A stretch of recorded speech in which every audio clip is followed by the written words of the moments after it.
l'électricité, tout ça, et cetera. EDF, bien sûr.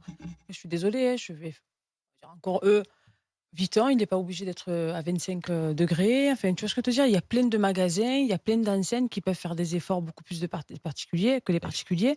Je rappelle à Faut que madame le Borne que consommateur les l'accepte. pauvres je rappelle que les pauvres sont déjà, eux, à se chauffer très peu ou pas du tout en hiver parce que ça fait longtemps que l'électricité, elle augmente de manière, de façon très régulière, exponentielle, mais personne s'en inquiète parce que pour l'instant, la catégorie, au-dessus de cette limite, tu vois, invisible, que je sais pas moi où est-ce qu'on situe les pauvres, mais quand tu arrives plus à vivre de ton travail ou quand tu n'as plus de travail, beh, c'est là où c'est compliqué. Donc je rappelle qu'il y a un bon nombre de concitoyens français qui n'arrivent plus à se chauffer depuis longtemps et ça va être de plus en plus compliqué et les gens qui étaient dans la courbe, qui gagnaient 3 000 €, j'ai beaucoup discuté de ça, pendant cette coupure là d'une semaine, parce que les gens sont inquiets en fait, sont très, très inquiets et même à Marseille, tu vois? Qui est pas une ville où il fait très, Trop très froid, froid, ouais. mais quand Mmh. il fait froid et donc les gens ils ont dit: «On va pas y arriver en fait». Aujourd'hui, on paye 200 € par mois, c'est un foyer avec un enfant, d'ailleurs je saluerai après pour autre chose, qui est un enfant autiste, et cetera et donc il me racontait qu'avec 3 000 € par mois, ils ont 200 et quelques euros de facture mensuelle, que si ça augmente trop, ils pourront plus se chauffer et qu'effectivement ils se chaufferont pas. Ils sont prêts à aller acheter du bois avec une cheminée,